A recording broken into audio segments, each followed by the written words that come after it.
High school started, they give all them out, and still didn't have a new. Still didn't, ain't God wonderful? You Amen. know, the administrator wouldn't let us in the day before, so I just sent them all over to the college the next day. God I believe that, find a way. I just sent them all over there. So they showed up there.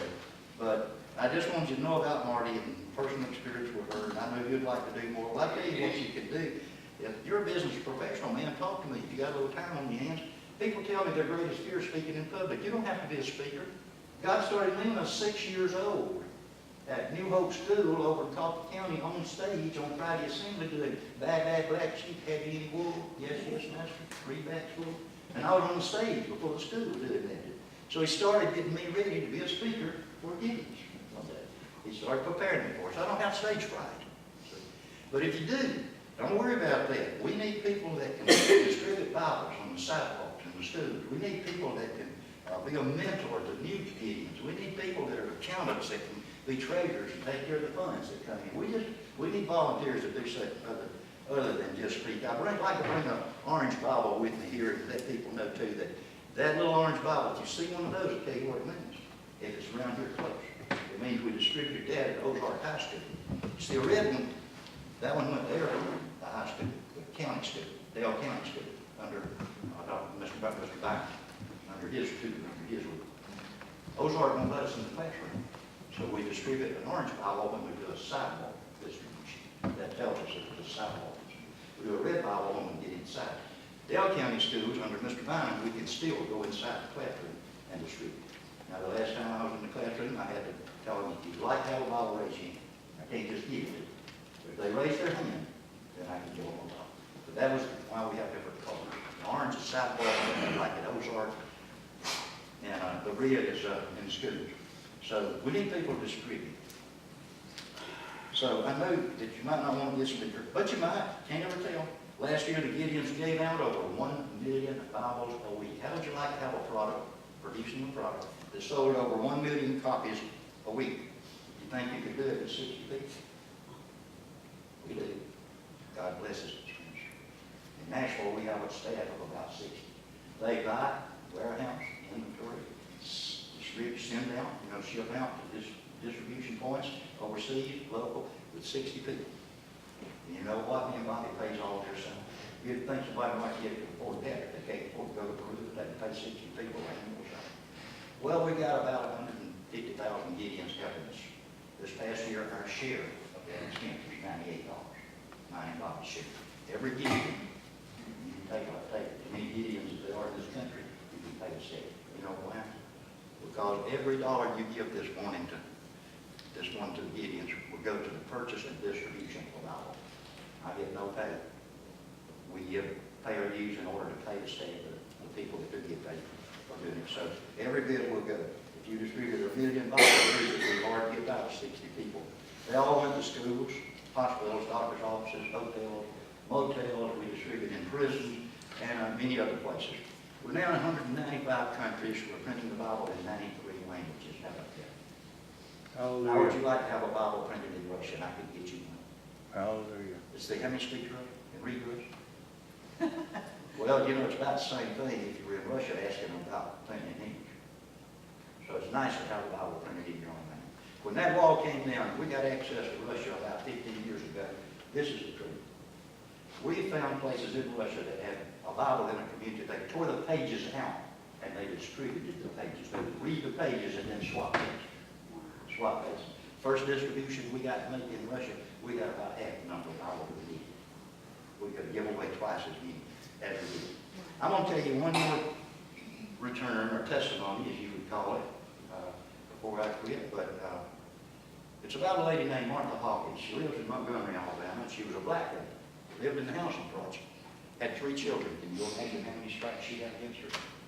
She decided to commit suicide because the state could raise her children better than she could. So she takes an overdose, winds up at Jackson's Hospital, and they pump her out, and she survives. Next to her bed, she saw one of these Bibles, like you see set here, a complete Bible, that was placed by the Gideons. Sometimes I tell people, more cup fills up. If it does, the nose will start running, but I don't know whether the feet smell it or not, but the nose will start. And she picked that Bible up and didn't read it yet. Gave her heart to Jesus. And when she got out, she got a job as a cook in a restaurant. a short time, a man told her, said, Martha, you really ought to start your own restaurant. She said, I can't even feed my young ones hardly, much less money to start one. So he got her. Let her have a building he owned on Sailor Street, 3 or 4 months rent-free if she'd come in it. Gave her a little loan to start her business. She bought cups and saucers and plates at yard sales, and she started that restaurant. It's called Martha's Restaurant. If you ever go through Montgomery, you're on 85 South, get to Birmingham or something, before getting to 65, if you exit down that Union Street, down to the end, turn right, you're on Sailor Street.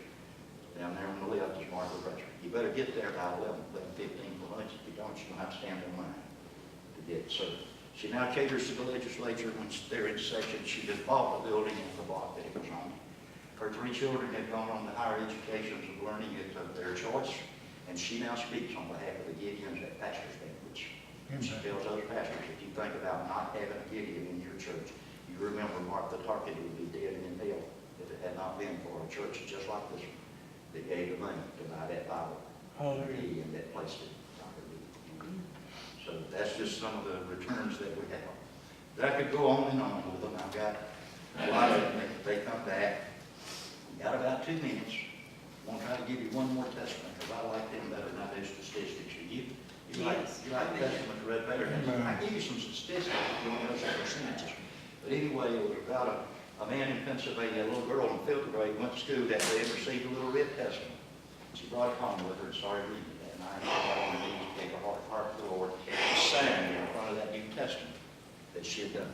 She went downstairs the next morning and showed it to her daddy. Her daddy didn't allow Bibles in the house, so he took it, put it in his lunchbox, took it to work with him. He was a coal miner in Pennsylvania. That day there was a cave in. It took them several days to dig down to the cavity where they were. When they got there, they found her daddy and the other miners that were trapped there. All of them were dead. In her daddy's hand, they found that New Testament. He had wrote her a note saying, I've been reading this Bible. I'll see you in heaven. I've given my life to Jesus. And other miners had signed under. And aren't you glad? Isn't she glad? That little girl glad that somebody paid to have that Bible printed. Amen. It was done. I think Amen. she's glad to have it printed. So what I can say to you is so many ways to give. You can give in memory. You can give in honor of. You can give in recognition through the Memorial Card Program. It has a, we got a display. I saw it. We don't have a display. We get you. I think it's back here. But you got a display that has these cards in it. All you do is open it up, put a little note on the side, fill out this, saying so many Bibles been given to honor or memory or such, or some Christian that died, put it in that envelope and self-addressed to the Gideon Ozark and the Dale County Count. The Dale County Count keeps part of the money we keep for local distribution. Some of it we send for national distribution in foreign countries. So there's a percentage breakup there. But if you give a memorial Bible, you put that in there and put a little note. We always put a little note. Bobby and I do, and we send a lot of them. And we put a little note in there, saying it's from us. It's in honor of, memory of, and things like that. So I encourage you to use that. The bulletin I gave you contains a self-addressed envelope to the Gideons. If you didn't bring your checkbook today, if you're not able to write a check for me and Bobby to take back to the Dale County Count today, or didn't bring enough money, if you want to, you can use that envelope, put your check in it, and put a stamp on it. That's all you got to do, because it's already addressed to the Dale County Gideons. And if you do that, put the church name in there and a note or something on where you sent it from. It's not that important, but we do keep a record, every year of each church that we go to. So we'll know which one it came from. Drop that in there. There's several ways. You can do a credit card. There's a thing in that bulletin where you can put that credit card. We'll take cash at morning. We still got a man that's near about old Zion, and he knows what to do with money. You take it to the bank. We got young people look at it. What I do with it? That I've got it. But we still know what to do with it. So send it to us. Thank you so much for your time. I appreciate y'all letting us come every year and speak on behalf of the Gideons. We thank you for your support. God bless the Gideons. Amen. Thank you.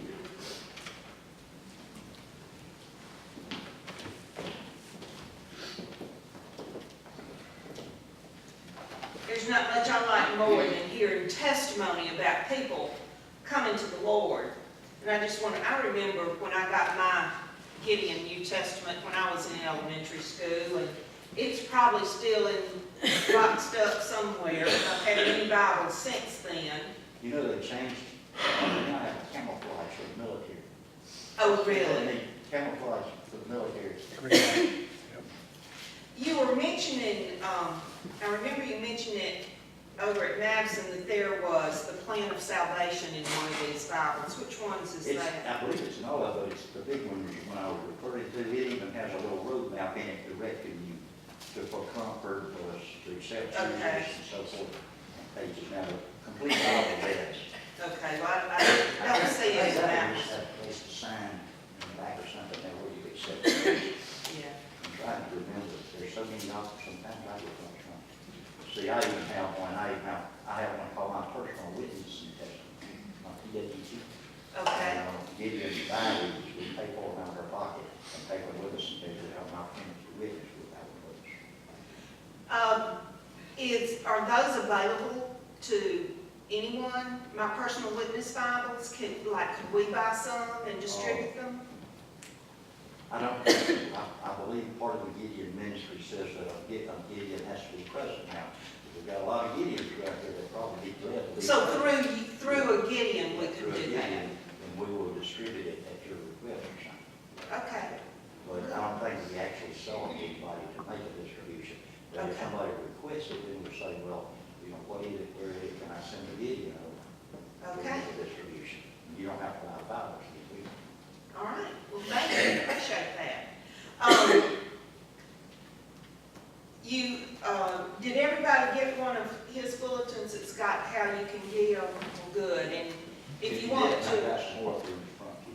and if you want to give it to him or put it in the offering plate and we'll get it to him, or you want to take it home and mail it later, you can do that. But I tell you, this is a good ministry.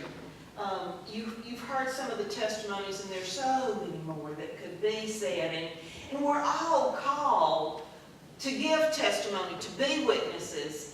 And some, like he said, his father was more of a one-on-one witness kind of person than he was, and we're not all as good a one-on-one witnesses as others, but we can contribute in this way. We'll supply them with what they need. Supply them with what they, supply others with what they need. Amen. Okay, please look at your prayer concerns list and see if there's any on there that need changes, additions, deletions. Billy Outlaw shared with me that his son-in-law, Skipper Simmons, has broken his arm, and to the point that his wrist, his hand was, I think, separated structurally from his arm, and he has had surgery and is home and recovering, but that's a pretty serious break, especially for someone that makes a living by using their hands. Gene, on Little Man, his granddaddy called and wanted to thank everybody for all the prayers and everything, and it seems that Little Man's tumor has shrunk, and there is a possibility that they can remove it. Fantastic. And he thanked everybody. He knows we've been telling him, you know, we have him on our prayer list, and he thanked everybody here in the church for that. For those of you who couldn't hear, she is talking about Landon Little Man Landrum, who is the young boy with kidney cancer that we have been praying for, and just got word from his grandfather to thank us for all our prayers and to say that the tumor has shrunk and they may be able to remove it. So things are looking much better for Landon Little Man Landrum. Okay, any others? Sandra's doing better with her Florida surgery, but that one place in the right leg is still irritated. And I forget what they called that. I talked to her yesterday, and hematosis, okay. Thank you, Sue. I knew it was a hema something, but I couldn't remember what. So Sandra Miller is recovering well from her knee replacement surgery, but one knee has got hematosis, which is ugly looking blood under the skin with bursted blisters, and not a pretty sight. And painful, but a doctor is attentive to that now. Anything else? Let's go to our Lord in prayer. our gracious